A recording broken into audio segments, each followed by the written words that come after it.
Okay, let's see.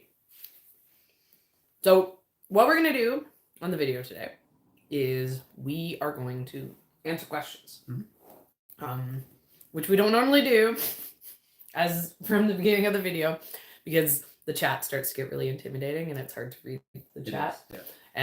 But Ian's here too, so hopefully that'll help us keep on top of it. But so if you have a question, put it into the chat in all caps. And if you put it in as all caps, then we'll be able to see what your question is and we can actually get to it. Okay, so we already have one. Would love to hear about your seedling hardening off process or schedule. So what I do to harden things off is we have a greenhouse, which makes things a lot easier. Yeah. So what the greenhouse is going to do for us is it is going to give them slightly sheltered light, right? It's not going to be like just them going straight outside because the plastic is going to absorb a little bit of the light. And then it's going to give them a little bit of shelter, from wind. Wind can destroy your seedlings, from cold and things like that. So when we harden things off, it's already in the greenhouse, so it doesn't really need to be hardened from the greenhouse into the field. But if we're bringing them from inside, they go into the greenhouse for a little bit before they get into the ground. I'd say some of our biggest near disasters with hardening off has been wind over temperature. Mm-hmm. The other thing too is when the plants are small, they're a lot hardier than like when you buy these big, huge plants like from a nursery. When you go and you're picking something up from it's a heated greenhouse and, they're already bigger than they really should be for the time of year. When you're dealing with that kind of stuff, the hardening off is a lot more important. Whereas for us, like we have these like tiny little plants often that are getting put out. So but direct sunlight and wind, those are some of the things that are the biggest issue. Yeah. Someone's saying that they almost forgot, but they have an alarm. We almost forget every time we do one of these live videos. They always catch up on us because we're doing lots of other stuff, and then it's like, oh yeah, it's Monday. Are we gonna do a live video today? Yeah, or we'll schedule it, and then we'll like forget that it's Monday. Yeah. We'll be like, just going through our day. And then we'll get a series of emails. Like, you're late. Okay, so here's another question. It's not in caps. If you guys have a specific question, put it in caps for us. Makes it easier. Do you know if you can plant perennials under around fruit trees? So I don't see why not. But they would have to be something that is like a shade plant if it's being planted under a tree.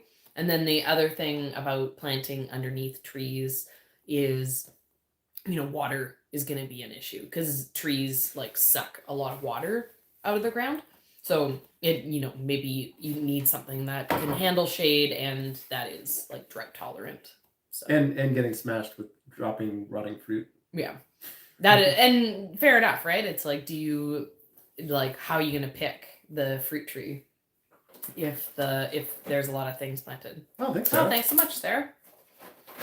But we have a maple tree and we have like a bunch of our like shade plants planted underneath it. And it doesn't have too many issues. Partially because we water it enough. But at our old place, we had a really old maple tree. The tree was probably like 50, 60 years old. And it was really contained in the amount of space that it had. And we had issues growing things underneath it because it was just... Yeah, the tree was constantly just pulling so much moisture out of the surrounding area that it was hard to keep up. Yep. I was thinking about the shade garden when I was looking through some footage for B-roll, and I was thinking about all those big alliums that we have that are... Oh, yeah. We planted a bunch of these really big ones. We invested in those, what are they? Globe Master. Am I making that up? Or? Yeah, Globe Master, I think, is one of them, and then I forget what the name of the other one is. But Yeah, they're they're like massive. big balls like that, and they were really cool. So it'll be fun to see what happens on, year 2 with them. If there's more, or if it's just the same. Well, no, there won't be more. They'll be the same. Yeah, or there will be less Because they'll be eaten by. That's part of the reason why they're so expensive. We have a cat just on the other side of the phone who's crawling into a bin of Lego. And he's like, "Oh, maybe I like being in this big bin of Lego." But it's like, what is he doing? Okay, someone's asking how long until tulips bloom. So we don't know, because it's like we still don't know what the weather's going to be like. But tulips usually bloom kind of end of April to beginning of May here for us. So we have some of the greenhouse, which will hopefully bloom about 2 weeks earlier, around the time that daffodils would bloom.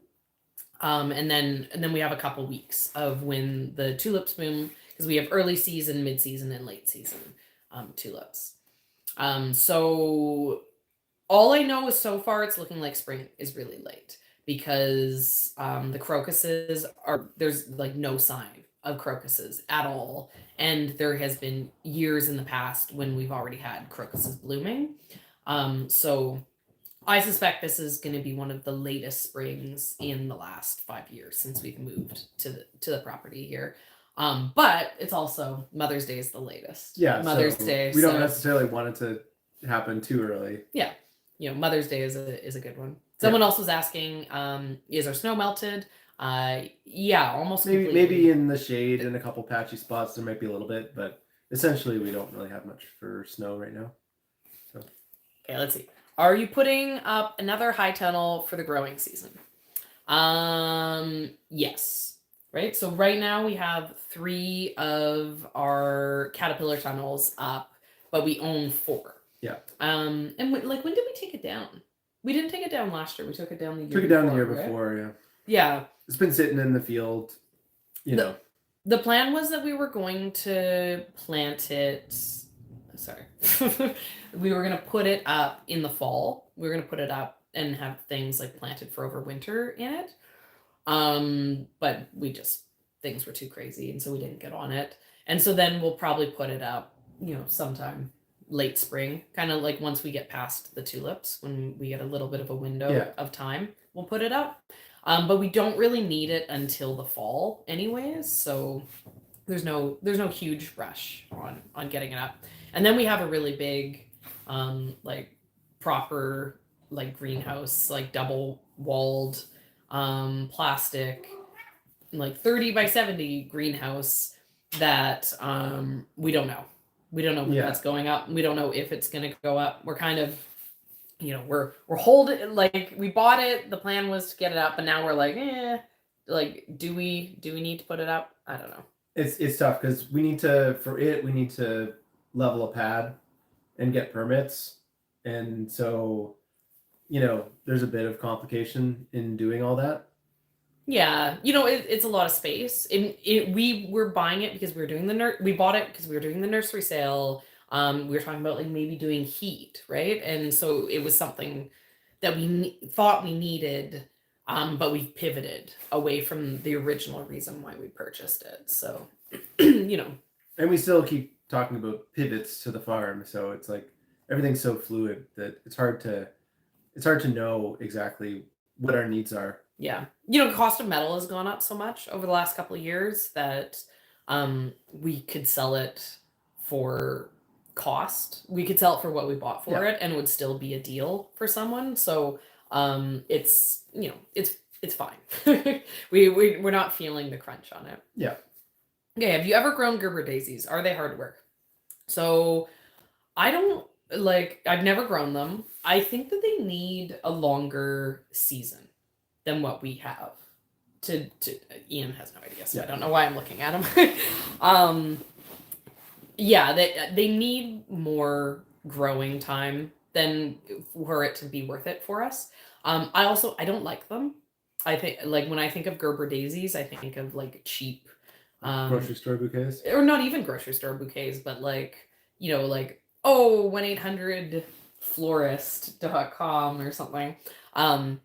In my opinion, like zinnias are Gerbers, right? Like they look exactly the same. The only difference is you can't buy them year round from a wholesaler getting shipped in from South Africa, right? They're like the local flowers version of Gerbers. So, you know, I don't need Gerbers. I have things that do what Gerbers would do for me. Are you growing stock, and if so, is it a one cut variety? So I thought that all stock is like a single cut. It's like one plant, one stem is my understanding of stock for like cut flowers.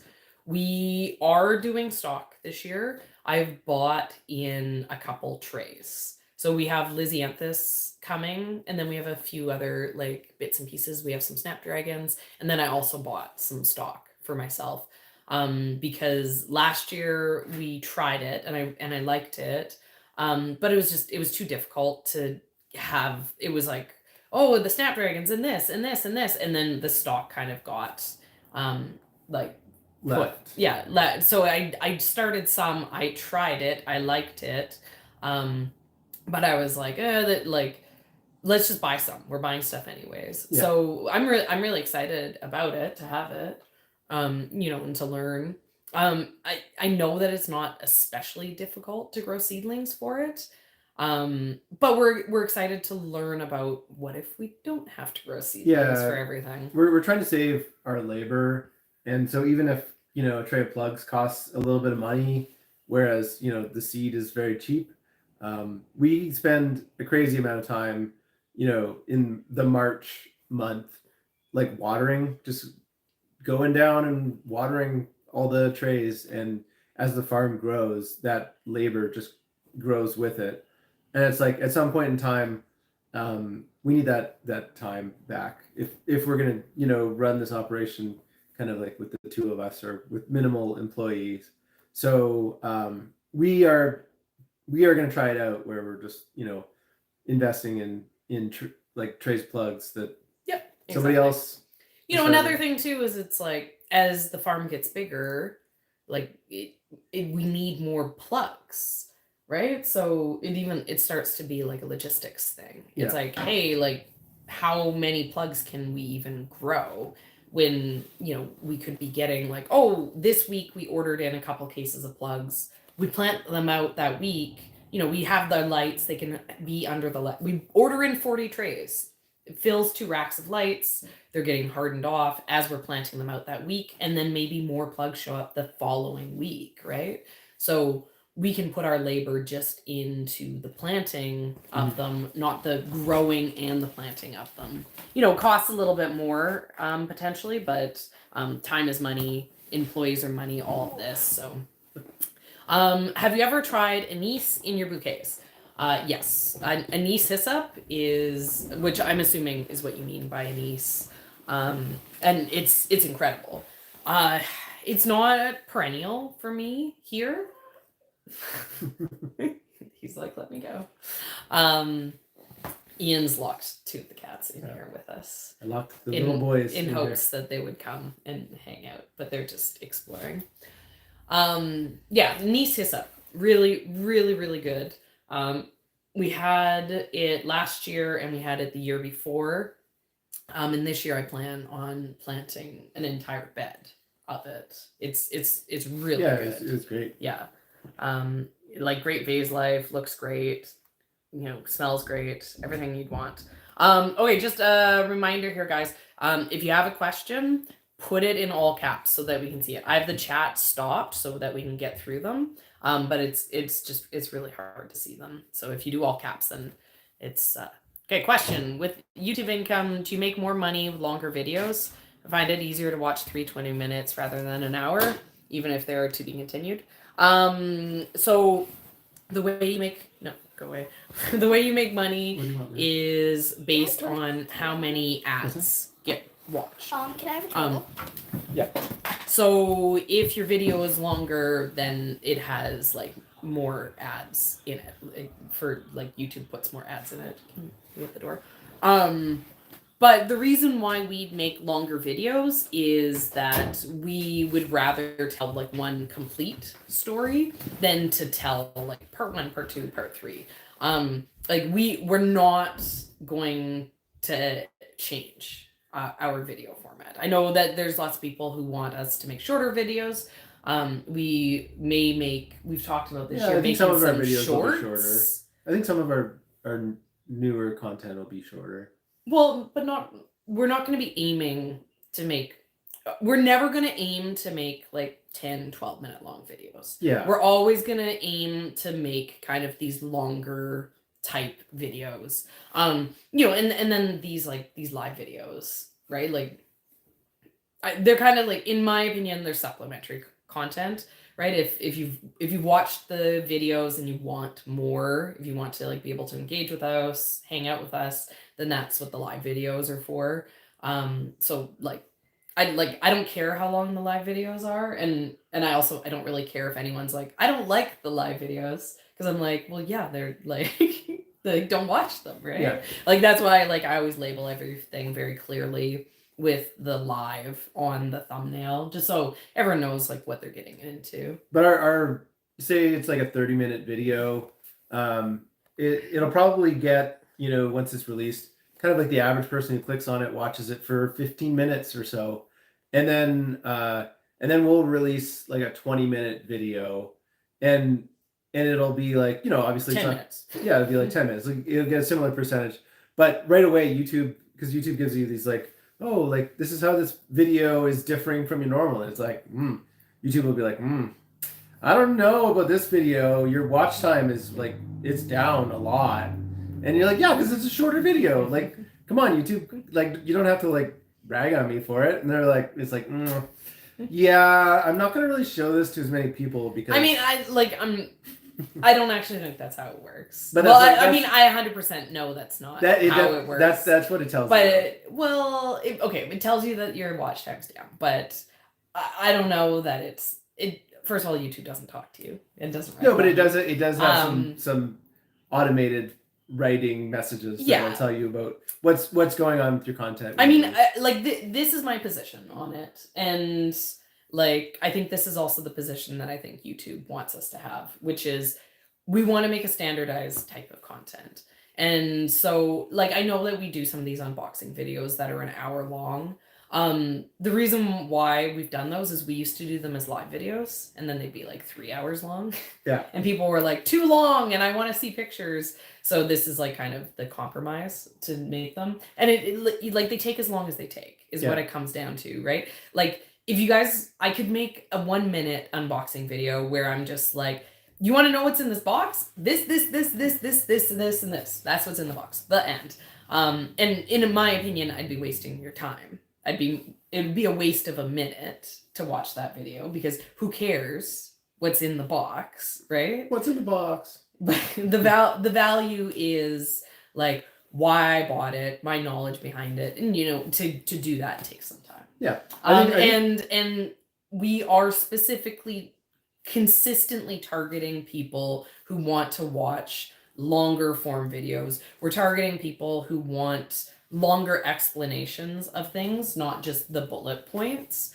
Like that is what our content is, and that's what our content's going to continue to be. I know that means that we don't appeal to everyone. Yeah. Some people want a 10-minute video. Some people don't care about those details. But the great thing about YouTube is there's a million options for content. And so if you don't like the format of our content, right, there's like someone else making our content, but just shorter. So yeah, like you can find our sweet spot that we aim for usually is in the 20 to 30-minute range.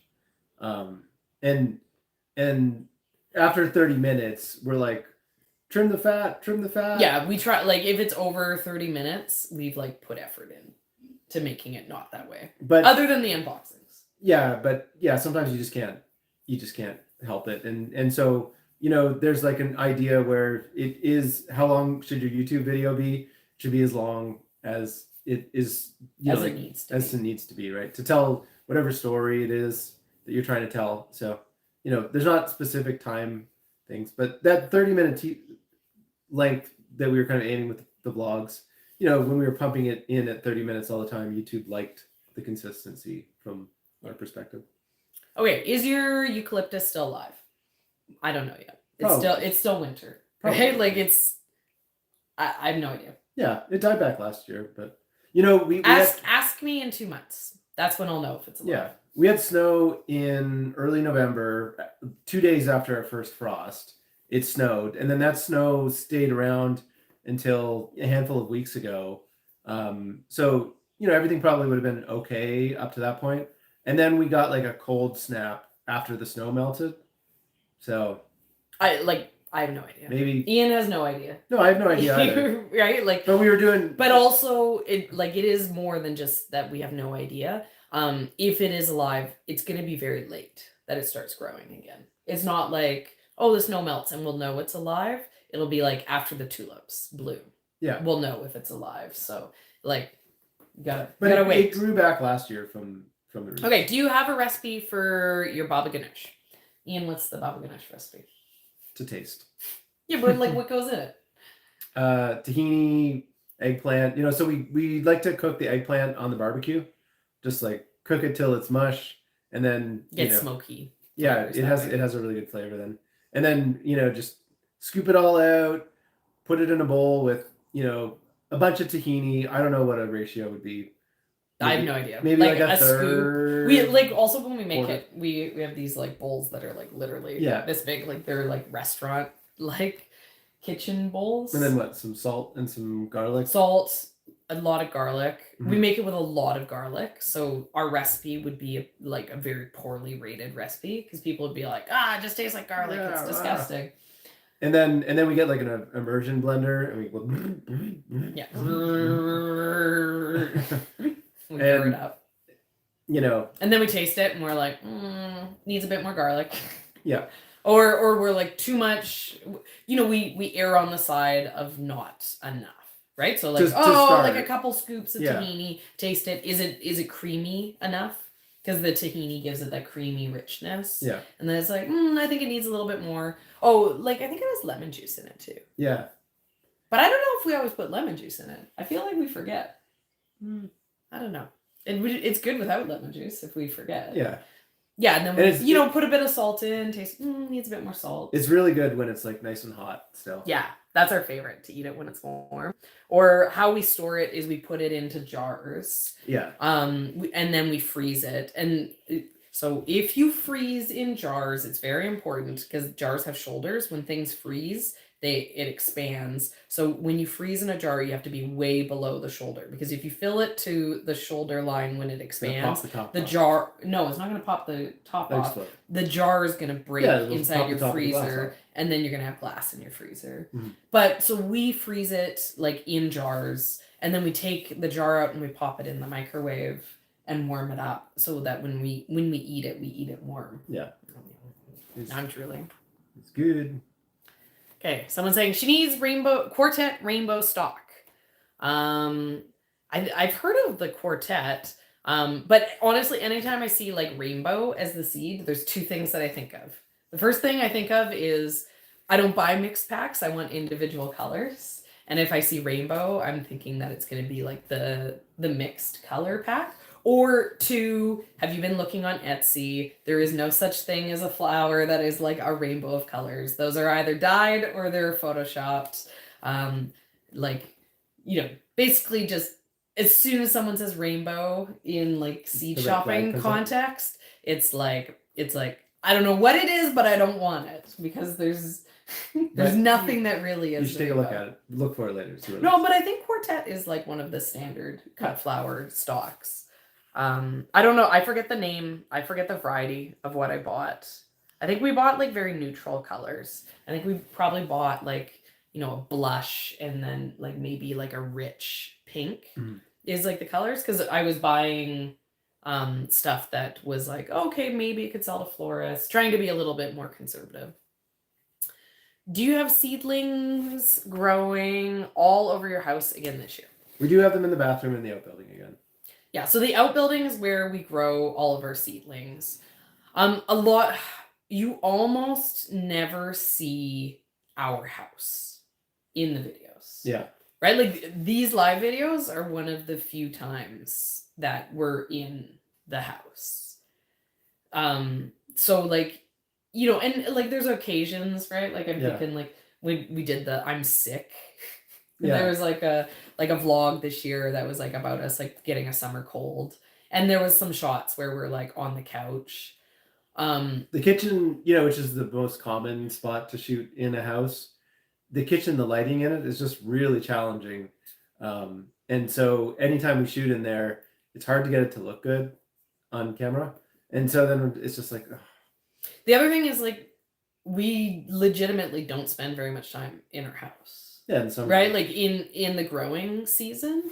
If you wanted to see what we're doing in our house, you'd be like getting a shot of us sitting at our computer editing videos. Yeah. Right? Because it's like, you know, we're outside or we're in bed or we're editing videos. So the space where you see us growing all the time is this like barn Separate or accessory building. And half of it is like kind of finished. Yeah. And the bathroom in it is nicer than the bathrooms in our house. Yeah, because we did a reno on the bathroom. Yeah. And we designed it for like, oh, I want a second shower head, so it's easy to water seedlings in the shower. Yeah. But yeah, so we got stuff growing.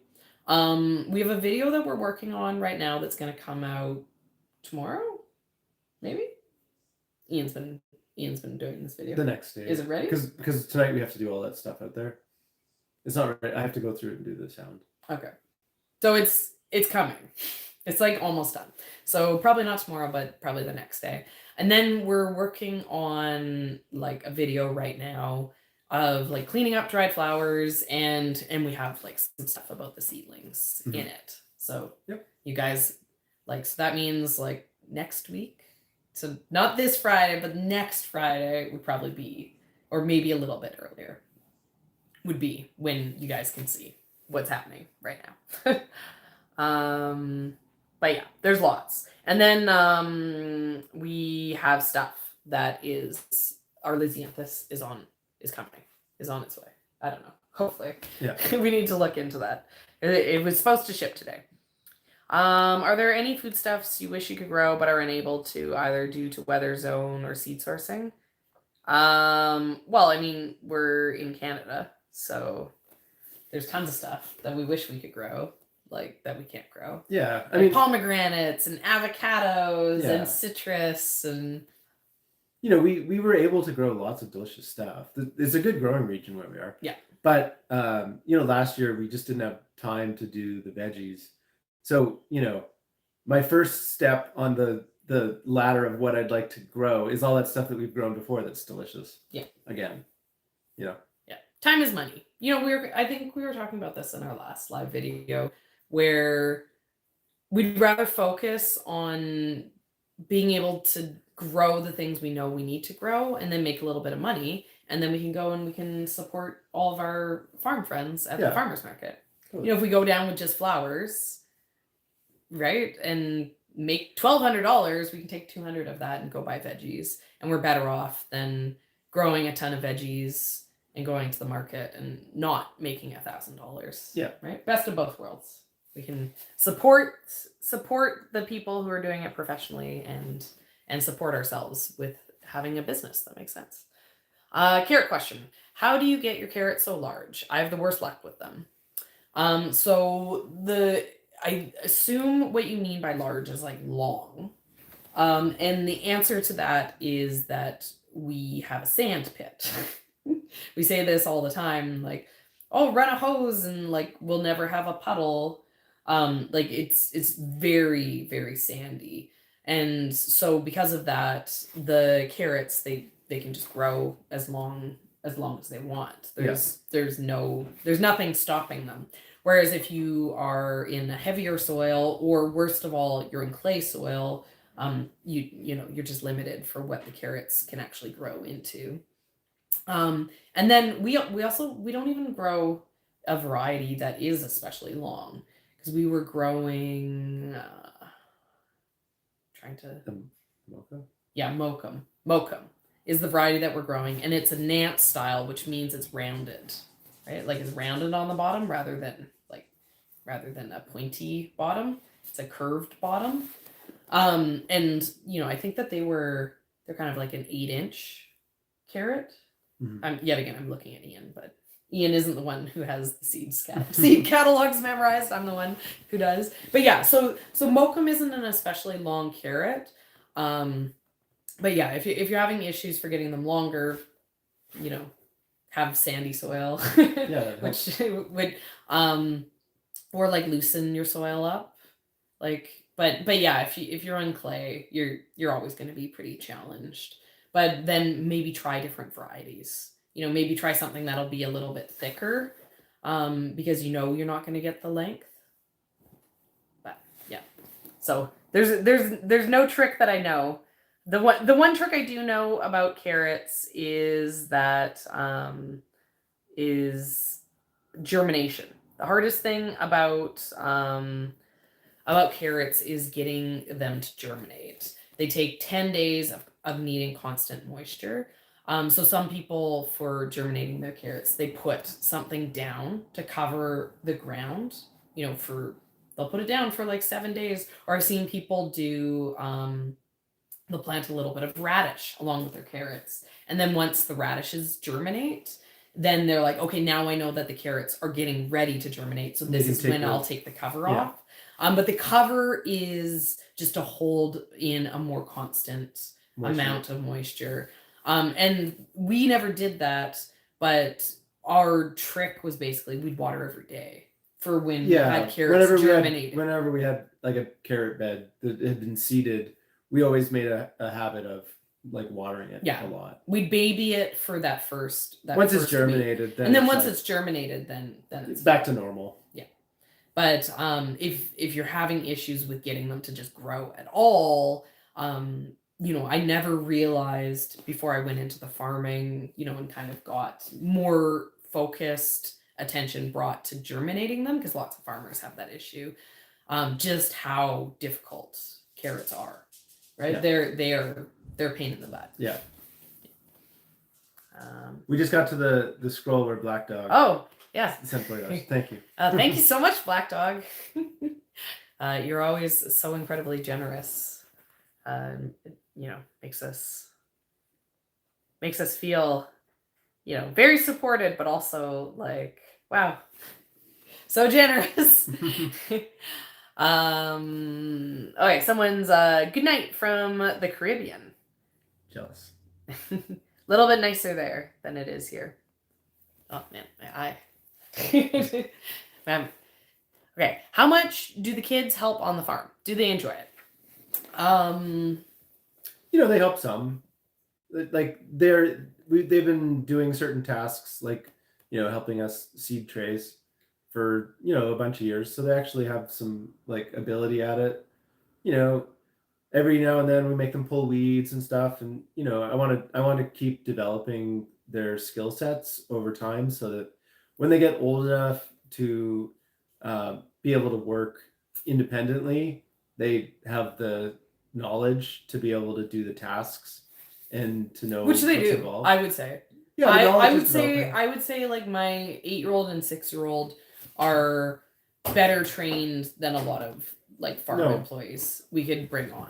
Like they've had years of training. They know how to do almost everything. Like Ian saying, like they can go. Sorry guys, my eye is like there's like something in my eye. It's like making it really hard to see the screen. Okay, yeah, they can.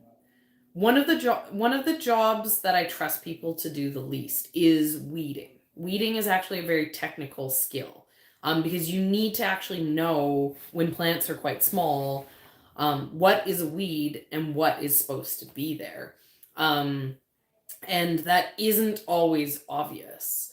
There's a ton of weeds that look exactly like what is growing, so it is a specialized skill. So in general, I don't want people weeding my garden, but I would let my kids weed the garden because they know exactly what things are. I get like, it is a little. My seedlings are a little bit ridiculous because often I don't label seedlings. I try to label seedlings, but I don't always remember to do it just because I know what things are when they're very small. I can recognize things growing from seed. And so I can have like thousands of these little baby plants. I could have 100 different varieties, but I could go through and I could be like, oh, this is this, this is this, this is this. The labeling for me now is almost more of like which color is which, because I'm growing, like zinnias, and then I have, 12 different colors. So I need to label the zinnias, not because I need to know what a zinnia is, but because I need to know which color is which. For like just for my planning for when I plant out the seedlings. What was I saying? Okay, the kids. The kids are so well trained that they also could come into the seedling room and they could recognize a lot of things by name. So they know a lot. Last year, other jobs that the kids were doing, we were making them wash buckets. That became like a weekly job that we were getting help from them. I say this, and people, I think, don't believe me, or they think that I'm exaggerating. But if anything, I'm understating. Washing buckets is 10% of the time on a flower farm. The amount of bucket washing you need to do as a flower farm is like insane. When we were a vegetable farm, we said we're basically glorified dishwashers because you spent 25% of your time washing vegetables to sell them. Which would make, like it'd be 10 p.m. or something like that, and you'd be washing carrots in a big tub of freezing cold water. Like, which isn't so bad in like July and August, but pretty miserable in October. Yeah. You're like, it makes me sad. But yeah, so the kids were helping wash buckets. We got them to wash buckets once a week, but they still weren't washing all the buckets just because it's a big job. Yeah.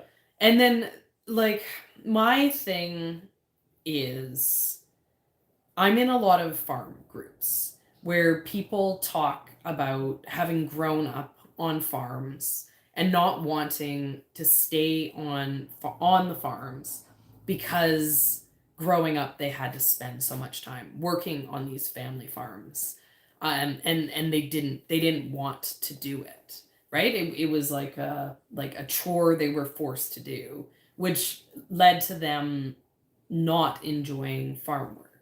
Yeah. Right? So like my goal with the farm work is I want to encourage the kids in exploring the things that they're interested in on the farm. And I want them to, be interested in the farm more than I want to get like free labor out of them. Every year they get better too. Yeah. Their skills develop. And, I think that in time they'll actually have some really, good skills at like making bouquets or like that. I mean, both of them could go and make bouquets right now, right? Like and sell, and they would look like professional bouquets. Like Ian doesn't know, right? Because Ian doesn't necessarily work with them. I'm the one who's like working with them out there, but like they have more skills than people would think. Yeah, they do have an eye.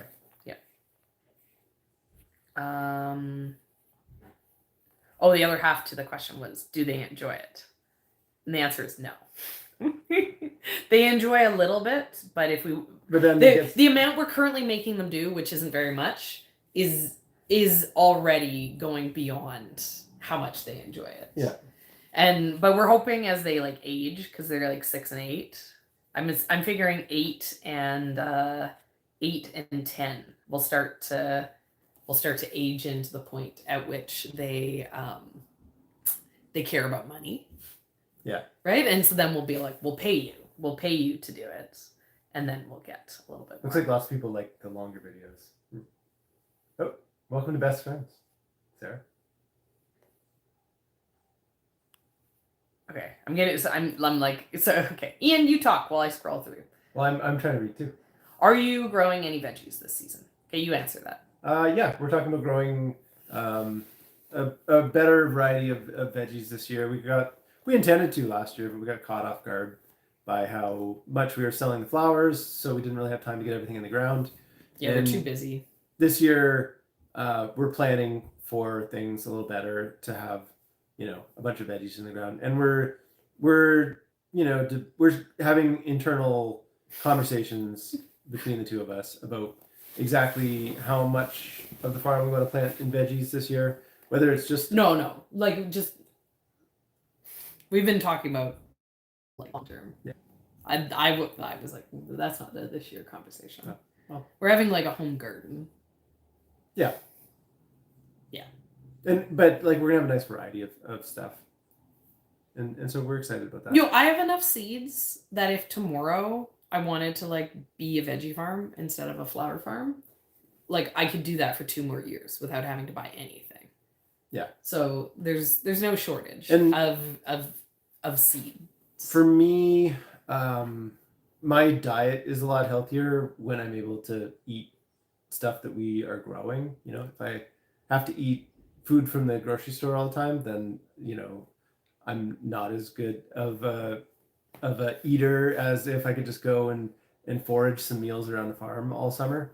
And so last year the lack of food reflected in my diet. So Ian's like, if I can't just go pick veggies out of the garden for myself, then I guess I'll just have a bag of chips instead. So I'm excited to have a variety of veggies back. Yeah. And zucchinis. I need to like have like 5 zucchinis a day on average. Mm-hmm. Right? Like not every day am I going to eat 5 zucchinis.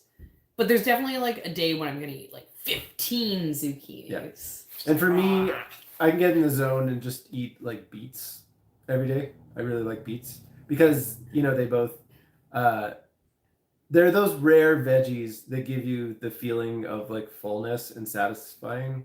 It's like you eat some and then you're like, I just ate a meal. I am now done eating and I don't crave anything else.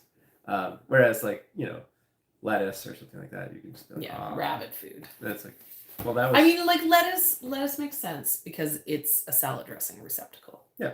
Right? Like I eat lettuce. It's a flavor holder. Yeah, because I'm like, oh, give me some more of that delicious salad dressing. And then you have like an entire meal's worth. Okay, after zinnia sprout, when do you clip them? The secret to long stems. So I usually leave like three leaves.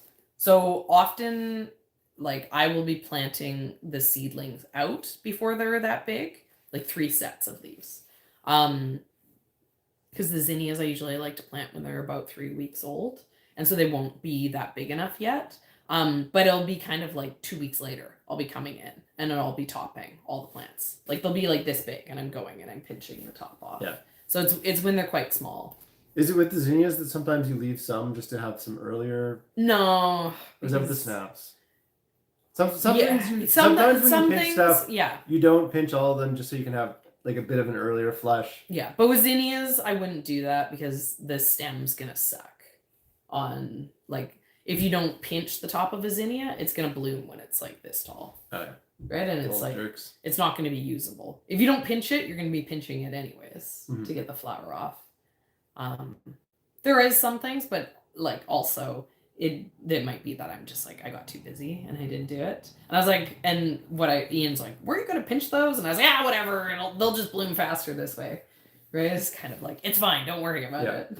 But the zinnias are one where every single zinnia has to get pinched. Because if not, you still would have to deadhead. Mm-hmm. Right? Or the plant would just finish.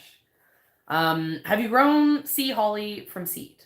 So last year I grew the glitter series of sea holly. White glitter and blue glitter, which are like the tiny clusters of flowers from seed. And they were pretty easy. They grew like any perennial that I've grown. So they germinated slow. They grew super slow in the beginning. It was like, oh my God, is this flower, like, is this plant even alive? And then 2 months later, it was like, okay, it's like a solid seedling now. Go in the ground and it grows, and it was happy. But yeah, perennials, they're really slow to start. And then usually with perennials, I don't use heat, right? So I don't use like a heat mat to start them. But I grow them inside. So they're, It's a warmer whatever environment. the temperature of that building is. What do we keep it at? Like 18. 15, 16? Yeah. So what about you, Ian? Have you ever grown sea holly from seed? I have not. Here's one for you. What video editing software do you use?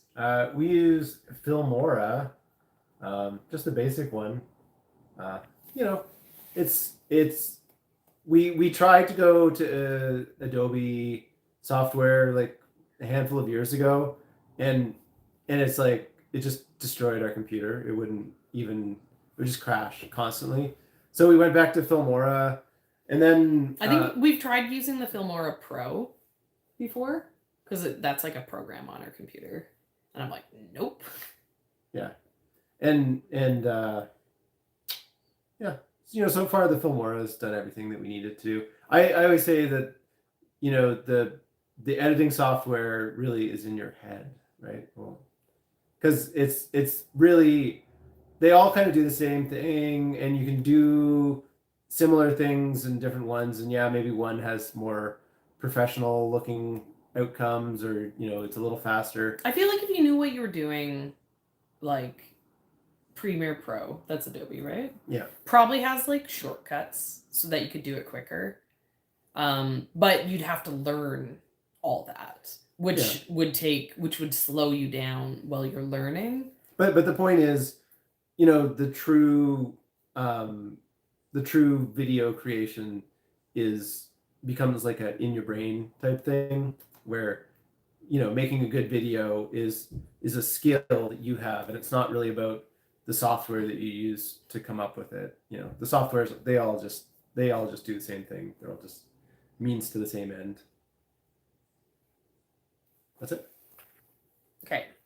Do you have any issues with dampening off with your seedlings? If so, how do you deal with it? So it's very, very, very, very dry here. We don't ever have issues with dampening off because we have the opposite issue. We have issues of things drying out really quickly. But I mean, so I have more of the issue of like, if I don't keep on top of it, my seedlings will like dry out and die, than dampening off issues. But it also is that I've been growing for 20 years, so I have a lot of experience with how to water things. That was one thing that I realized when we started farming, and I was like in kind of these started farming, and I was like in properly water seedlings. And if you don't know how to properly water seedlings, you're never going to be able to grow successful seedlings. It's a really important skill to gain. So I don't know how to communicate what it is that I'm doing. But their seedlings are Goldilocks, right? Like they're like it's too much or it's not enough. There's this very small window of just right. And you need to figure out what just right is for where you are, or you're going to continue to have dampening off issues. We have such low humidity in our air all the time here that it's like it just it pulls water out of the plants. Yeah, and so especially when they're tiny, it's like you miss it for a short window of time, and they start to suffer pretty significantly. So But other places are the opposite. It's so humid. Yeah, exactly. That you have to be very, very cautious about how you water because the plants are constantly pulling. Yeah, but that's part of the reason why watering the trays of seedlings at the start of the season is so much work for us too, though, because we have to do it so frequently because they dry out so fast, right? Yeah, totally. And temperature is gonna affect everything too, right? Like 1 degree warmer, and now the amount of water they need has completely changed, or vice versa, right? So maybe you're keeping your plants in a place that's too cold for if you're having a lot of dampening off. Maybe they need it to be just a little bit warmer. you know, Mhm. you can, those are other things you can play with, because obviously we can't control the humidity that we deal with. Berries Giant, Zinnia Queen. When should we start these? Is it too early? So it's too early for me because you can't plant them out until it's warm. Like they're very frost sensitive, so you have to be past your last frost. And for me, that's beginning of May. And then the thing that I've learned over the years is less is more when it comes to zinnias. You're better off to plant direct seed when you're past the last frost than you are to start them too early and have them be suffering getting root bound in seedling trays. They grow very, very quickly.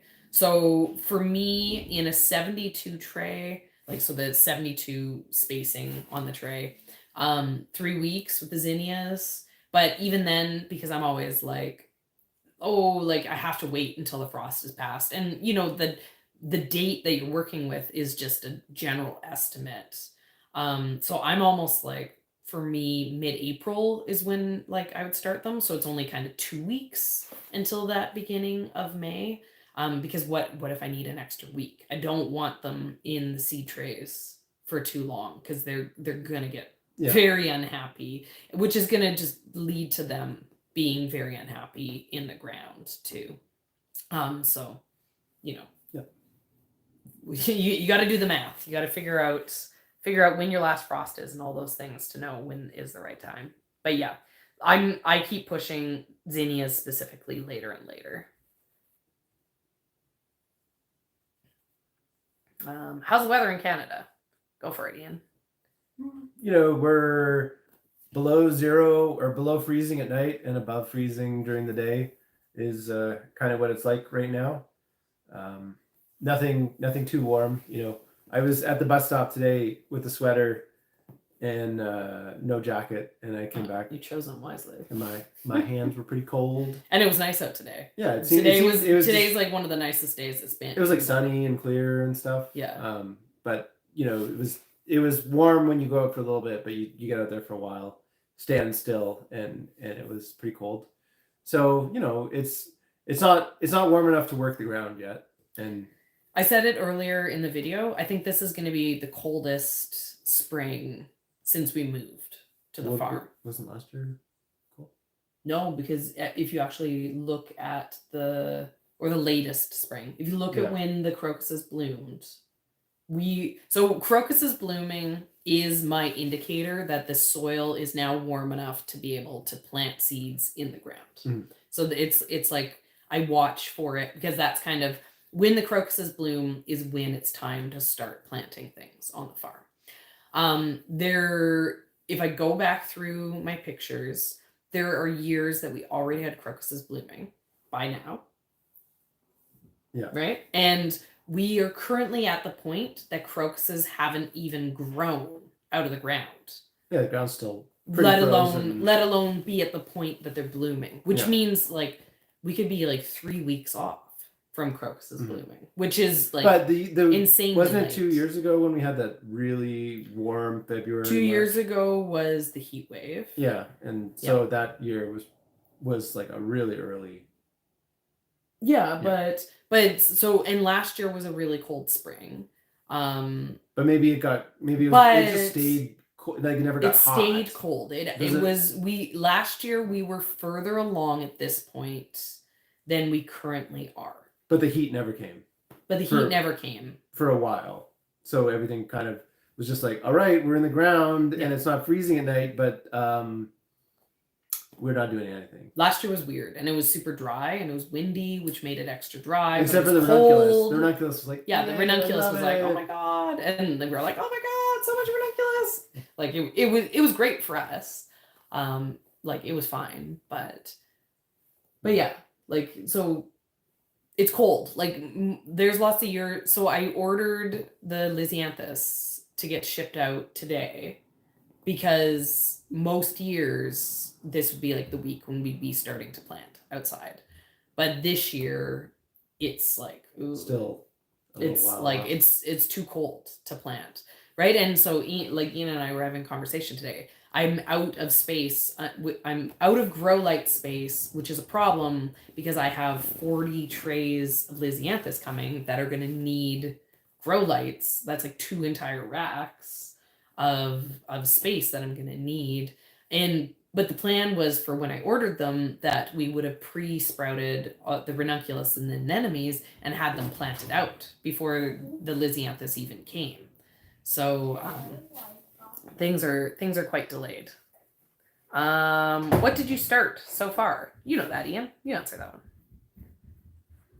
Everything. No, come on, specific stuff. No. Okay. Ranunculus and anemones. Yeah, but I guess that's right. What? Like that's like specifically what they're asking. They're asking like what's on the seed starting like shelf, right? We have feverfew, we have rudbeckia, we have status, we have straw flowers, we have some of the other like random perennial type things. Like we have some echinops and we have some campanula that we're like trying out this year. What else is snapdragons? We have snapdragons going. Yep. And then things that we don't have going, but we would have are like Lysianthus and stalk. But those are coming to us in the mail. Snapdragons coming in the mail. Yeah. Lots en route. Yeah, lots growing, but still early stuff, still like cold season stuff. Do you guys stick to a schedule for posting videos? There's something. We try to do a video a week. Sometimes it's more challenging than other times, but we kind of have a general idea of what we're trying to do, but you know, it's not you guys. The goal is Fridays for me. Yeah, the goal is to release every Friday. You know, but as you can probably tell, we fail. Yeah, we fail. We don't really have a specific day. We find that if you release a video on the weekend, for us, it doesn't perform quite as well. So we try to do them on weekdays. But YouTube can still be a mystery in some ways, right? YouTube is not something that just because you make your living on it, you've cracked the code entirely. You know, another thing too, like, so we want to do a weekly video, like edited video. But like things are busy, right? Like, like running a farm is like an all the hours job. Like the joke is, like farmers are just bad at math. Instead of working 9 to 5, they work 5 to 9. Right. And it's like, when you're doing that, it doesn't leave a lot of time to make videos because like making videos is like being a farmer. It's one of those things that takes absolutely forever. Yeah. And then, you know, like kids, life, family, all that type of stuff just constantly is throwing a wrench in your schedule. And so, you know, we have goals for our schedule for releasing, but they're goals. They're not like best laid plans of mice and men. They're not set in stone. What's the next question? All right. Someone's asking, do you ever force tulips for Valentine's Day sales? What do you think, Ian? Have we ever done that? Do you even know what that means? Well, yeah, I know what it means. And no, we haven't. And no, we won't. But so we won't force tulips for Valentine's Day. One, it would be really tricky to like get it really accurate. Yeah. Right? Like it would take years to dial it in to be able to do it for just one day. Right? So it doesn't really make sense to force tulips for a day. Like you're better off just to buy, if you wanted to do Valentine's Day sales with fresh flowers, I think you'd be better off just buying wholesale flowers than trying to force tulips for yourself. And then the next question is like, well, what about having like an earlier season by forcing tulips? And I don't know. Right? Like it's kind of like, I don't know that we would want, you know, to be year round. One of the things is that people aren't necessarily looking for local flowers at that, before they're ready. They're not necessarily in the market for them. They don't know that they're available yet. And so, yeah, there's some potential to, get some sales before people even realize that they're for sale. But people aren't going to be coming to the market looking for, tulips, and people aren't going to be driving by the stand thinking that we've got all this amazing fresh tulips available. And so, I mean, we could build the thing, like we could build it. I guess so. This is one of the things that, so when you make these calculations about what you should do in your business, what you need to know is, what is your business, right? Like who are you? What are you trying to do? Who is your customer? And from the beginning, we haven't been targeting, like we don't consider ourselves like a florist, right? Like we're definitely like a farm, right? And we don't consider ourselves as competing with florists. We consider our customer the customer who buys flowers at the grocery store, right? We're not aiming for that higher end customer. We're aiming for someone who wants to get an affordable bunch of flowers every day, right? So we're going for this like really narrow window, and everything that we've done to target that window, it has been intentional. Like what we choose to grow on the farm is like for that, right? So there's lots of things that we don't grow because it's like, well, it would be too expensive to grow that.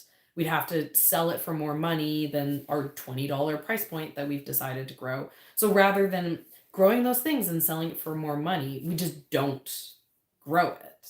Yeah. Right? Like, so, and then so forcing tulips, like the economics on that is not the same as growing tulips out in the field. Yeah. Right? Like the growing tulips out in the field is already a very expensive crop, right? Like it's already like borderline worth it, right? Like you have to invest a bunch of money. We're at the point that it's worth it for us because we know we can sell a lot. Yeah. But it only becomes worth doing when you can sell a lot. Like I would argue that if you can only afford to invest into like a couple hundred tulip blooms, that you shouldn't bother, right? Like you should save your money and put it into your season starting a little bit later. Yeah, like invest more in ranunculus. Yeah, or only do summer, right? Like if your money is so thin that you can only do a little bit of this and a little bit of that, do sunflowers and zinnias, and have your season be July, August, September. Even last year when we sold so many tulips, it was like a good ways through the sales before we're like, oh, we're at the break-even point now where we've like made back our investment and now it's time to start paying for all of our labor. It was was profitable for us because how many do we had? We had 5,000. So growing 5,000, it was profitable for us. So like after labor, after costs, we made some money, but we only made a couple $100, right? And that was on 5,000. I think that the profitability could go up as we got more skilled and the labor was going down, as we had less crop loss, as we learned to grow them better. Yeah. But it's not like ever gonna be, it's always gonna be like I have 10% profit on top of this crop. Like the reason to do it as a flower farm is it's a strong start to your season, and it can start people in on the habit of buying from you. It can like a lost leader, right? Yeah. I'm gonna go get Sam's homework done. Okay. And I'll answer questions for a little bit longer, but I only have so much that I can do too. Because we gotta work late tonight. I have to make 25 bouquets. It was nice hanging out with everybody. I will see you later. I gotta go do some homework with Sam. So, yay. All right. Okay, let's see. What do we got next? We're going through this. Okay, I'm at the point where people are talking about carrots. So that must be back when I was talking about carrots. So I just so you guys know, I have the chat paused so that I can get through all the questions. Serina, you recently named a type of Lysianthus that is more hardy than others. What's that type again? I don't know. I'm growing like the variety that I'm doing a lot of. Sam just came in. That I'm doing a lot of this year is okay. No. That's careful, please. Whoa. I'm growing a lot of or ordered a lot of the ABC variety. It's like one of the more standard varieties. I said don't come in here. Okay, Look, listen. Okay. look at the book that he conveniently chose. The little chimp runs away. Oh, is this little chimp running away? Come on. Yeah, so ABC is like a good variety. Then I have like some fancier ones. The seed was more expensive, so the plugs were more expensive. For like one being hardier, I think it's either Rosanna or Roxana. It was one of the earliest to bloom for me. But yeah, I don't exactly know what like how to answer that question.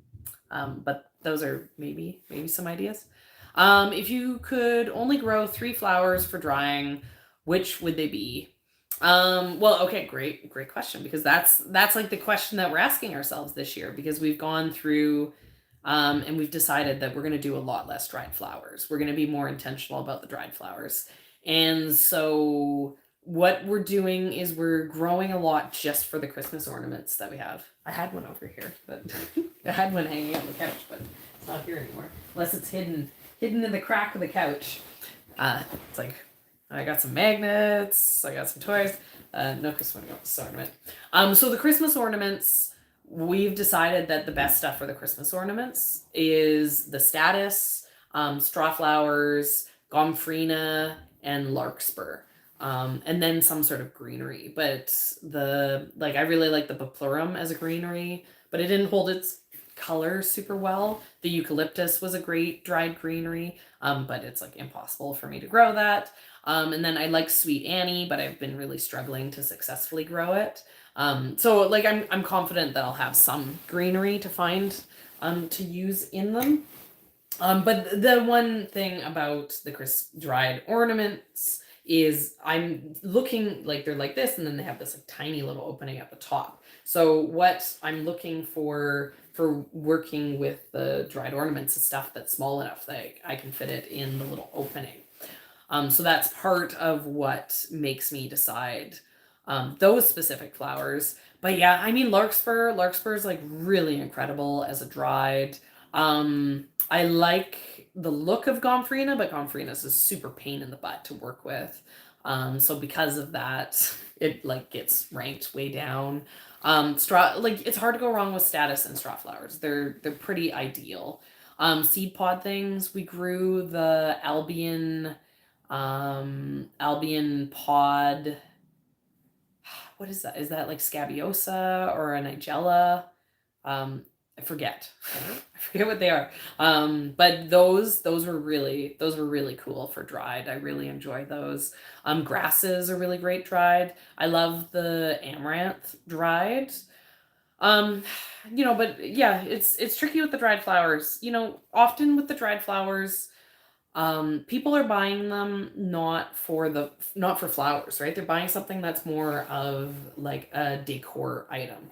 So probably one of the things that like kind of launched dried flowers into their being popular again is pampas grass, which isn't a great dried flower, and is kind of a weird thing to think of as something to have just pampas, but that's like what people want. They just want like 10 pampas grasses like in a tall vase for the look.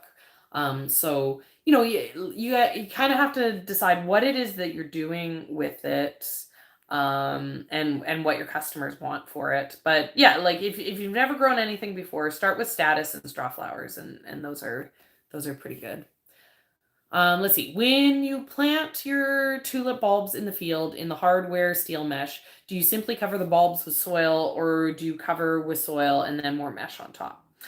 So for us, we're using the mesh because we have voles. So the voles are coming under the ground and they're finding the things and then they're eating them. We don't have a ton of issues of voles coming down into places because the voles are coming into our property from the orchard beside us. The orchards, because the fields never get disrupted, they have a ton of like, established vole habitat all throughout the roots of the cherry trees beside us. And then the voles come out looking for food. So a lot of the voles are coming through the ground into our garden. So just having under the ground meshed is fine. Other people don't have voles or things in the ground that are eating their tulip bulbs. What they have that are eating their tulip bulbs is squirrels who are coming and digging in the top, pulling out the bulbs and taking them and eating them. So what you do is going to depend on your pest. So we didn't do mesh on the top last year and we didn't do it this year. But I go and I look and I'm like, oh, is there any holes? Like, because at any point a vole could come, walk over the ground and then start tunneling and get in and eat all of the bulbs. So it is a little bit of a gamble by not having the mesh on the top. But if the mesh was on the top, it would make it really difficult to pull the bulbs out, right? So, yeah. Oh, sorry. That is the logic behind the decision that I made. And then you just have to apply it to whatever conditions you're dealing with. Have you thought about forcing, more of the growing tulips for Valentine's Day? And yet again, if I really wanted to sell, okay, Ian's not here, so I can get distracted. So if as a flower farmer, if you wanted, you could very easily be selling year round. You could always have flowers available. And what you would do is like you need greenhouses, you need to be doing those early season crops, you need to be doing those late season crops. But it's, for me here, zone 5, very easy. I could get to November with flowers. I mean, as it's been, we've been able to get to Halloween. Last year we got to Halloween with fresh flowers without them being covered at all, with like some sort of hoop houses. Like, yeah, for sure we could hit early November here, even without heat. And then at that point I would totally, and down in the States, if you could get to, so our Thanksgiving here is in mid-October. And in Canada, it makes sense that Thanksgiving is in mid-October because it's a harvest festival. And harvests are kind of finishing at that time of year, right? Because we're colder. But it makes sense that Thanksgiving, a harvest festival, is later down in the States because you guys are way more south than us here in Canada. Your harvest is a month later than us. So if you're like mid-United States, you're going to be basically aiming to hit Thanksgiving with fresh flowers. And then at that point, your flower business, your farmer florist business is going to pivot to greeneries. You're going to go to doing all the Christmas stuff. So you're going to have like evergreens and wreaths, and you're going to be getting pine cones and putting them on sticks to have in arrangements. You're going to be doing all that like Christmas greenery decor type stuff. Maybe you have a source for holly, right? Like all of these kinds of things. You're going away, like maybe you are growing amaryllis. Maybe paper whites. Maybe you're forcing paper whites for Christmas. You have all these things that you're selling to your customers for the Christmas season. And then when the Christmas season ends, you would want January and February to be all about forcing tulips inside your heated greenhouse. And then you're going to hit March, your heated greenhouse is going to be able to produce things. And then you continue on into the season that you guys see us do, where, we have our field tulips that go into our ranunculus and anemones and snapdragons that come on early. And then there's peonies, and then we're into perennials, and then we're into the summer blooms out in the field. We got sunflowers and dahlias, and then we're into the fall, and there's things like lots of sunflowers, but maybe there's more grains, maybe there's more grasses. Maybe we have some decorative corn, and we have pumpkins that are being, used as part of the arrangements. And we have decorative kales that are then leaning into, and that's like finishing off on the Thanksgiving, and then we're back into the Christmas greenery. So yeah, if you wanted, you really could have this year-round system. But like, it's already a year-round system to do what we do, which has us just selling for half the year, right? Like, we already are only really taking off December for growing. This year we took off January, which is why we were able to go to Mexico for our vacation. But the only way we were able to take off January is by buying in plugs. Like all my fellow flower farmers in town had Lysianthus and plugs like growing end of December through January to plant out, because just these really slow growing things. So it's like, what do you want to do? What kind of business do you want to have? How complicated do you want your business to be? Do you want your focus to be year round? And if your focus is going to be year round, like I was saying before, maybe you need to be making sure that the customers that you're getting are paying a higher premium. Maybe you're not targeting a $20 bouquet customer. Maybe you're targeting a $40 bouquet customer, because a $20 price point isn't giving you very much room to provide provide stuff in these more difficult seasons. Do you harvest and save your own seeds from your flowers? No, I don't do any seed saving. And the reason why I don't do any seed saving, because like I say this a ton, I've been saying this for years, and but like it doesn't always, like the pieces don't always connect. So the reason why I don't do any seed saving is because I grow things by specific color, specific variety. And if I want to be able to have the seed be true to seed, the only way you can do that is to like isolate the things, right? Seed farming is a lot more complicated than what you would think it is by how easy it is to go out and just save a few seeds from like some marigolds and things like that. To save seeds in the way that seeds come to you when you buy them from seed farmers, it's not that simple. You need to be isolating things. It's complicated. And so I need seeds that are exactly what I know they're going to be. Because I need to grow exactly what I know I'm growing, because that saves me time, and time is money. So I know I spend a lot of money on seeds. I know, like, every year it adds up. And, fair enough, some of the stuff that I'm buying is just expensive in like actual seeds. I'm probably only spending like, okay, well, let's see. This year I did not a ton of seed shopping, but some seed shopping. And I think like 1,500 from Johnny's, and then I spent 1,000 at Ball, so I spent $2,500 on seeds.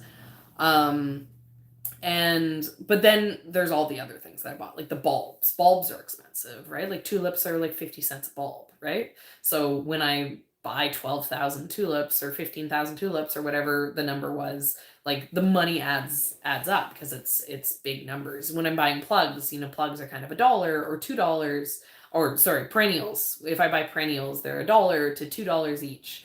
These plugs, they're kind of like 30 cents, but I'm buying thousands of them. So all of those numbers kind of add up. So, or tubers, right? Like dahlia tubers, like, $5 to $10, right? And in a bed, I'm going to, I plant 50 to 100 dahlias per bed. Just the volume of what I'm working on is quite large. So it seems like if I did things like saving seed, maybe I'd save a lot of money. But the amount of labor that I'd have to put in, and the amount of labor savings that I would lose by growing my own seed instead of by growing purchased seed, would cost me way more than the amount of money that I actually spend on seeds itself. So because of that, I'm more than happy to support fellow farmers, right? Like, I am a farmer. I have a farm business. I grow flowers, not because I love flowers, but because the flowers are going to make me money when I go to sell them. And so I have a ton of respect for farmers. So I in no way ever regret buying seed, because that is my way of supporting seed farmers, right? It's I got to put my money where my mouth is. Like, if I love seeds and I love seed farmers, then I gotta spend my money with them. Okay. The people I volunteer with grew up on farms. They don't like it, but understood they needed to help out. They needed to help out to feed themselves. No money for groceries, or they were too rural back then. Oh, like, okay, so this must be like kids. Yeah, and totally, like, this is like my thing about like kids. Like, every family is different, right? Like, what every family does is different, right? And I think that that's like an important lesson for kids, right? Just because you do something one way, like in your family, and someone does something different with their family, doesn't mean that that family is right and your family is wrong, or vice versa. You're just doing what works for your specific family, right? And so there's some kids that do a ton of chores, and there's some kids that don't do very many chores, right? It's like, it's about like what works best for your household, right? And so for the kids working on the farm, part of my logic, I would probably have the kids be more actively involved, percentage of labor wise, in a home garden. And like, because we used to have a home garden, and it was like the kids were out there, they were helping me, they were working with me. They probably spent more time working in the garden per hours, when we had a home garden, than they do now when we have a farm and it's this huge system. And part of that is that, it's just like, this is what we do as a family. We like to grow food together. We like to do this. Like, some people, like, we live in a ski resort town, right? So some families go skiing in the winter, right? Like, we don't do that, right? And like, that's what that family likes to do with their time, right? Like, what we do with our time is different, right? But so I like, yeah, having the kids involved is like great and is awesome.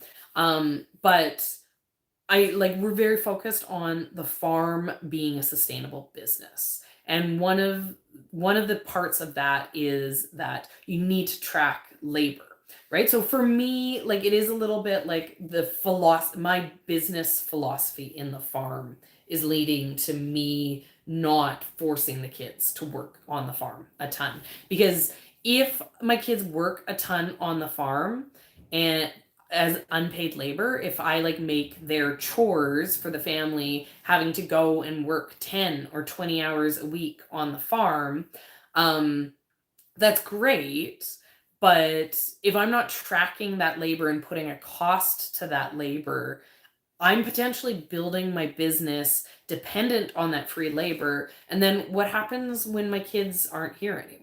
What happens when my kids grow up and they move away and they're like, I hate farming, I'm never coming back and working there. I'm off and I'm living my own life. And now all of a sudden my business is failing because my business only worked when I had free labor. I don't want my business to be set up that way. So, there are times that I like bring in my kids. I'm like, hey, like, like the most recent one was when they came and they helped me do some seed starting. They know how to start seeds. So I can bring them in and I can coordinate them, and I can actually gain a bunch of hours back for myself. In them helping me with the seed starting. They can come and they can save the day for me. But I can't build my business so that I'm constantly needing to be saved. I need to build a system where there's less emergencies. So, as they get older, as they get more skilled, as they are maybe able to put 10 or 20 good solid hours into the farm of real profitable labor. I'm excited about that because I've trained them, right? Like I've spent like the last 8 years training Leah how to do everything on the farm. She knows how to do it. Once she ages into being motivated to do it by money, I'll have a fully trained employee. It'll be amazing.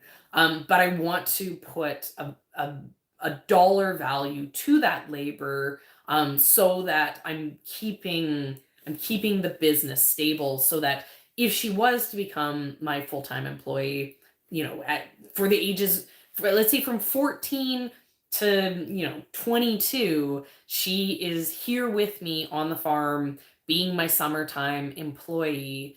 But then she decides to move to a different city, or like gets a job, right? I want to be able to transition into a different employee when she's gone. But yeah, so that's like kind of the thing about the farm, right? Like I don't consider the farm chores. I consider the farm a business. Yeah. Okay, any update on the film project? So you'll hear us talking about it hardly at all anymore because it's done. But because of how it is, we can't share it on our platform of like You Can't Eat the Grass until the people who funded the project share it on their platform. And we don't have a date for that. They said all along it was going to kind of be like in the summer of the following year, but they didn't have a specific date for that, so I have no idea. So I can't promise you when it is, but when we get to the point that we can share it, I think what we'll probably do is we will set a date. We'll be like, okay, we have access to being able to put it online now. Let's say that we're going to do a premiere of it in 2 weeks from now, and then we'd let you guys all know that it's going to be coming, and then we'd finally do a release, like it'd be like a film release on the channel. We'll hype it up a bit once we get the ability to do something with it. But yeah, like we are able to put it into film festivals, like physical film festivals, if we want. But that's like kind of what, it's film, like it's a different world. It's a totally different world from YouTube. All this stuff, like what these people are doing with it, to us, it's the release on these platforms, right? Because it's going to be going on to like online community access television, and it's going to go on to, right? So Tell Us Story Hive is the program that got us the funding for creating it. And they have a YouTube channel, so it's going to go out on there.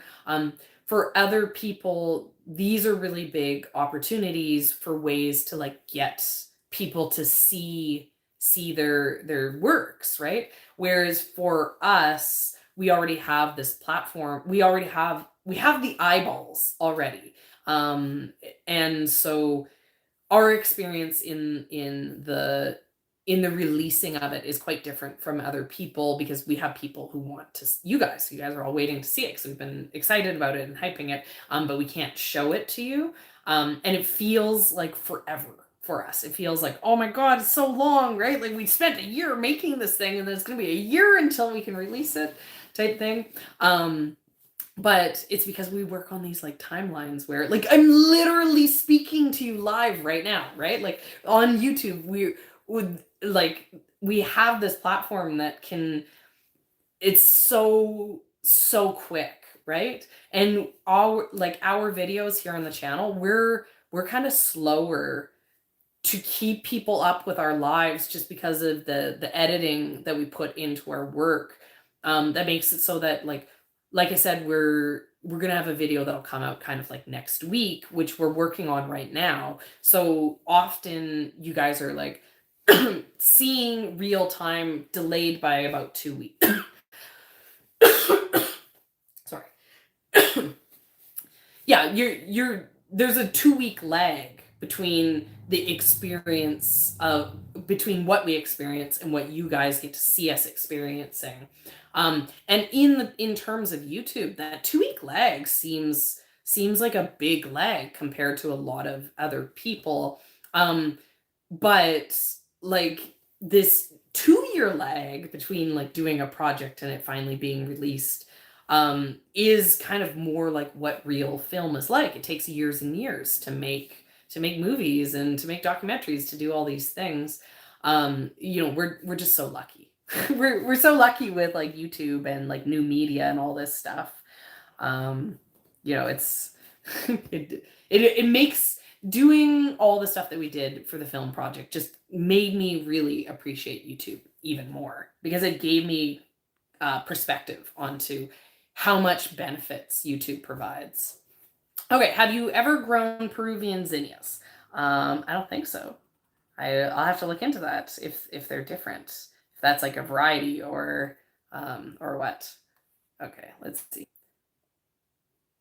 Oh, I noticed Tuesday is your day. I think that's like someone talking about like releasing.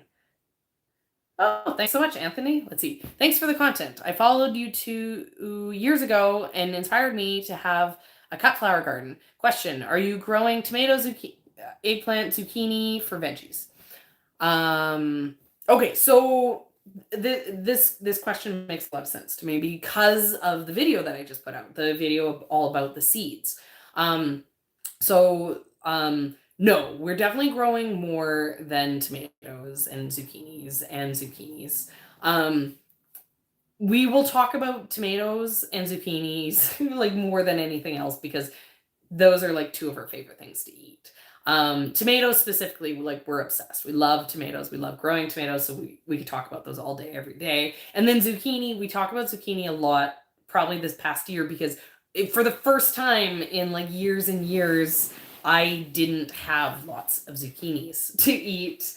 And so I'm in like zucchini withdrawal. I'm like, oh my God, I need more zucchini in my life. Like I had a year without a zucchini plant, whereas I'm one of those people who's like, you know how everyone's like, 1 zucchini, oh, enough, I'm drowning in zucchini. I'm like, I need 4 zucchini plants, and it's like only just barely enough. Like, when we moved to the farm and we were able to have like infinite zucchini, I was like, oh, it's like a dream. If I want to eat a mountain of zucchini one day, I can. I don't have to like hoard them up until like I have a meal's worth.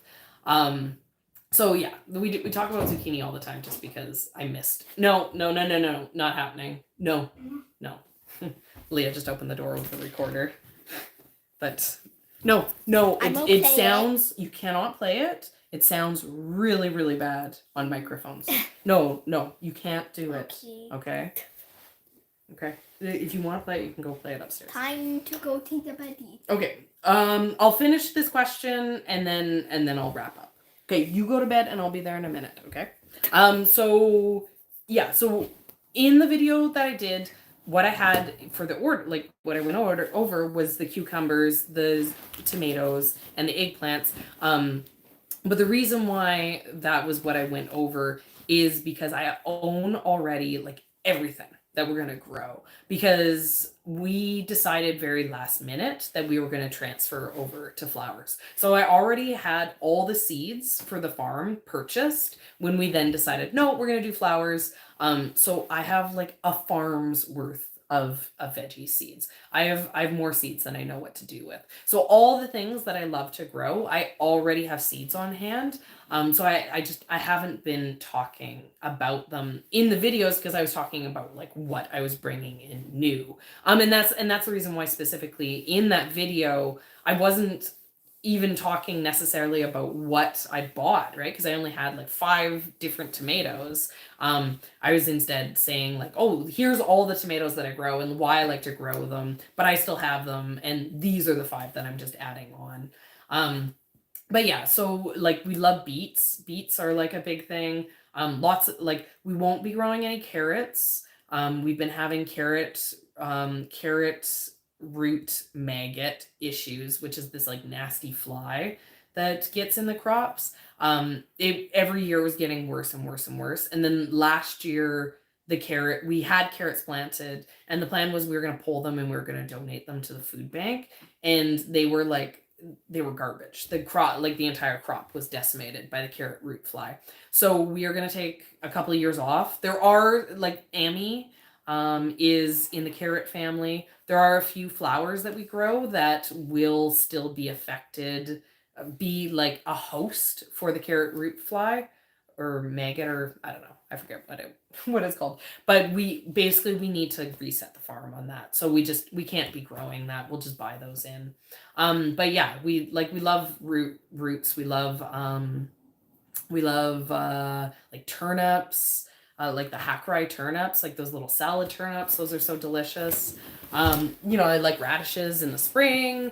We're gonna grow a bunch of stuff, but it's gonna be more like a home garden. It's gonna be less of like, oh, here's 50 feet of all the same thing, and more of like, oh, here's 5 plants because that's how much my family needs to eat this. But yeah, we have a whole section of the farm that I'm taking out of production and turning it just into a garden. Okay, here, let's see. I know I'm supposed to go, but have you considered adding packets of flower food with each purchase? So no. The reason why I have no interest in adding that flower food with the flowers is, first of all, the flower, like the varieties that I picked are things that specifically have just incredible vase life, right? So I've picked stuff that is already going to be like so far ahead of everything else that it doesn't really need flower food to do well. Also, I don't like the individual packs of flower food because they're bad at cross-eyed. because it's garbage, right? It's like plastic garbage. I'm good at Okay. cross-eyed. Hey, like just go to bed and then I'll be there faster. No. Okay. So I don't want to be producing garbage, right? Like that's one of our things on the farm. We want to be producing as little garbage as possible. So I don't have any interest in now adding a garbage item onto my like non-garbage item. And if people really wanted to get flower food for themselves, like that's something that they can do on their own. But yeah, like you don't need it with my flowers, basically. It makes sense that you need like put some flower food in there to try to get an extra day out of the flowers that have been flown halfway around the world and are only going to last for 3 days. That makes sense to me, right? Like, but like my flowers are so fresh and so healthy that they thrive without flower food.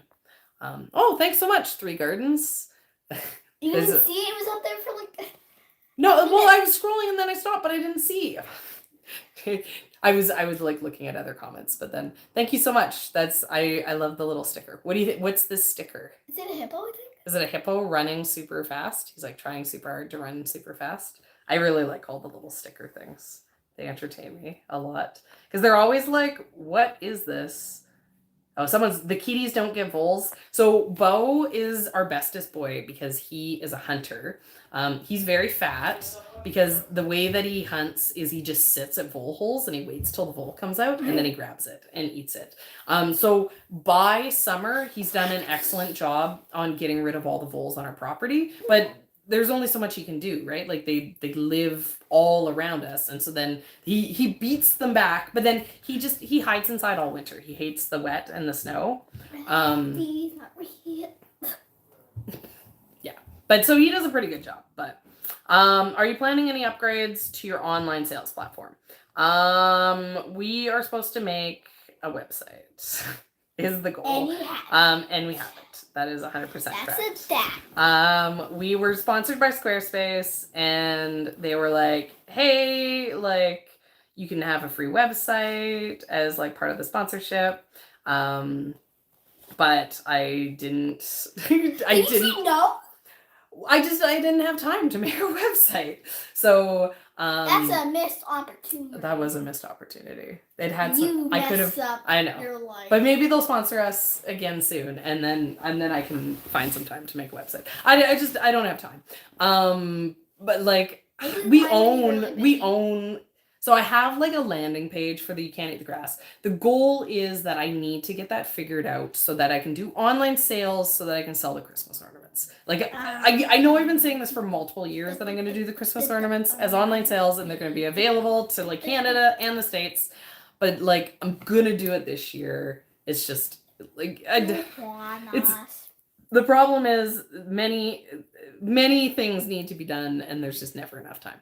What size paper for wrap do you use for the $20 bouquets? So we buy 18 by 18 inch squares from Uline. And so the $20 bouquets are just the 18 by 18 folded. And then the $40 bouquets are the two of the wraps that I then staple together to, right? So I have the two triangles, they're kind of like that. And then I like staple them like that. And then like this then wraps around for the $40 one.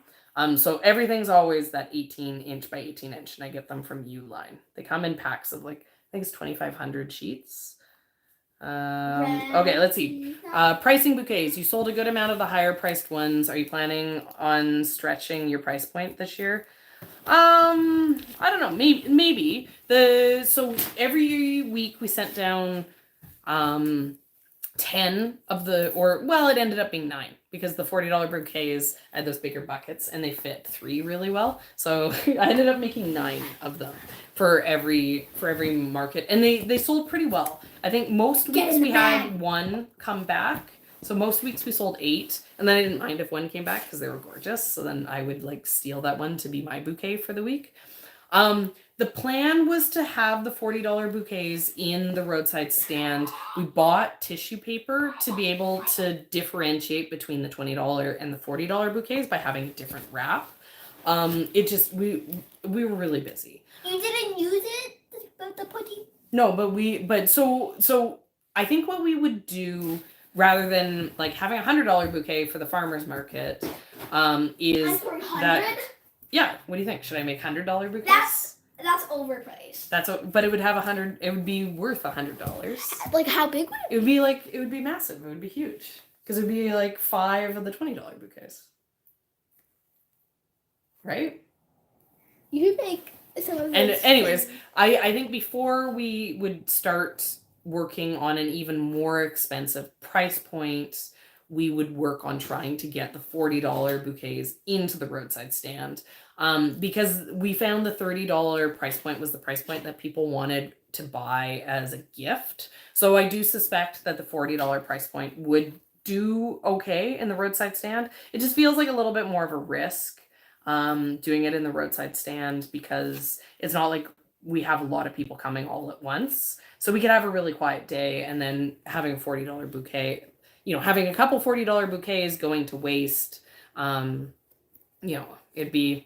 we'd have to see how the sales go. And the other thing that we could do is we could have $40 bouquets on like Fridays and Saturdays at the roadside stand, right? Like it could be kind of a weekend special. What is your go-to fertilizer for in-ground gardens? Okay, so the only fertilizing that we do, we're up to the point where I was talking about the movie. So the only the fertilizing that we do is we do fertilizer when we bed prep. So when we prepare the soil, yes. Yes, we do eat ice cream. When we prepare the soil, we do put in a little bit of a granular fertilizer. We've been using like an organic, like pelleted fertilizer. I assume it's just like ground up like chickens, like blood and feathers and manure and all that kind of stuff ground up together. And then we just kind of go with it. With flowers, you can fertilize and get a better crop, but like you can also get away with not fertilizing. In general, I have experimented extensively over the last 20 years of how much fertilizer you can get away with not using.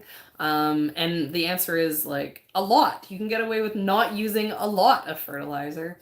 So I'm not the person to ask about fertilizing because I do it so rarely, and I'm kind of only just getting to the point now that I'm starting to experiment with how it can improve things. Okay, do we eat ice cream? Yes. We do eat ice cream, but we don't eat ice cream that much.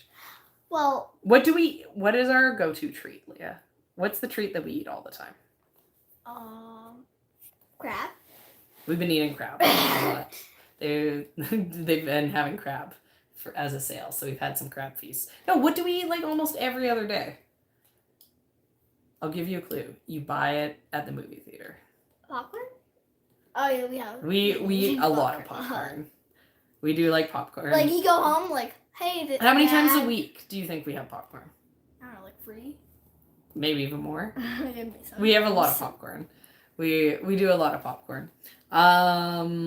We usually buy like a ice cream store size container. Like, those like really big ones. Summer's ass choy boy. Bok choy. I know, we like bok choy too. We usually buy like a big thing of ice cream once in the summer, and then like we eat through that. And then that's about like the ice cream that we eat. Yeah, popcorn's yummy. My favorite is cookies and cream. That's like our go-to that we usually get. A popcorn? No, of ice cream. What's your favorite ice cream? I like green tea ice cream. I've never had. Oh yeah, I've had it, but I don't like it. No? No. For some reason, I don't like so. We like sherbet. I love mango sherbet. Mango sherbet's the best. Leah's mango addicted. Okay, one last question and then I'm going. Any special tips for weeds? The trick for weeds is deal with them before they get big I and never become a had problem. mint chocolate chip. I don't like chocolate, and I don't really like mint. You don't like chocolate? No, not really. I don't like chocolate ice cream. I would rather have no ice cream than have chocolate ice cream. Actually? Yeah. If it's like plain old flavors, like a strawberry. Well, I like strawberry, Like and I strawberry like and vanilla. Vanilla and chocolate. I go for chocolate. Even Neapolitan kind of all just tastes like chocolate ice cream to me. And even Neapolitan, I'm kind of like, I don't know that I want it. What's a politan? Neapolitan is when it's vanilla, strawberry, and chocolate all mixed together. Oh, that. It's like all like swirled in together. Yeah, that. Okay, so weeds. Okay, like we do this. Ooh, pralines and cream. I love caramel. I like just vanilla ice cream with like a caramel sauce on top. That'd be good. Or like we go to Dairy Queen a lot. Oh yeah. And I get caramel and pecan blizzard. So just like vanilla ice cream with That caramel pumpkin pie and was pecans. Yeah, and they do a pumpkin pie one at like Thanksgiving. It was good. is It had like frozen bits of. I know, it has like crust. crust. Oh, that's really good. Okay, but so weeds. Okay, the trick for weeds is get them before they get big. So like if you can get into the habit of using a tool like a hoe, if like once a week you go with a hoe and just clean up between your rows, like that's huge. I do as I say, not as I do. My goal on the farm is to get to the point that things are so under control that we can have one day a week that's like the deal with weeds day, and we can go, run the hoe up and down all the beds, do a proper weeding, and stay on top of it so that things don't get overwhelmed and don't get buried, and we don't lose crops to weeds, which has happened to us every year at some point over the years. But yeah, it's just if you stay don't do that. If you stay on top of it and then you stay on top of it regularly, there's going to be less and less and less weeds every year, and it's going to make your life easier and easier. If you want to feel better about how many weeds are in your garden, go back and watch like one of the first videos of the farm. Don't do that, please. Go back like 4 years and check out like some of the videos of like us getting ready for the farmers market. We tilled up 8,000 square feet, planted it with seeds, and it turned into 8,000 square feet of weeds. And like I literally went through and hand weeded, just a million weeds, because it was a brand new farm. And every year it's gotten better, even on years when it's been I had emotional damage for sure. Okay, but yeah, so that's my advice about weeds. Okay, thanks so much for hanging out, guys. Ice cream. Yeah, thanks for asking us about ice cream. We, like I said earlier, we have. Okay, just let me finish. Okay, we have a video that we're finishing up. Ian says it's not going up tomorrow, so it's going to come out the day after. And then next week we have a video. Yeah, burn those weeds. That would be easy. Next week we have a video going out about cleaning up dealing with all the dried flowers and showing some of the seedlings and stuff. So, I'm excited to be able to share that one. Oh, and I'm going to be starting to work on a video because my plugs are coming in the mail. So I'm gonna work on a video all about like buying the plugs and them coming in the mail and everything. That will be kind of coming out after that one. No, that won't be in there. Okay, so thanks so much, guys. Okay, thanks for hanging out.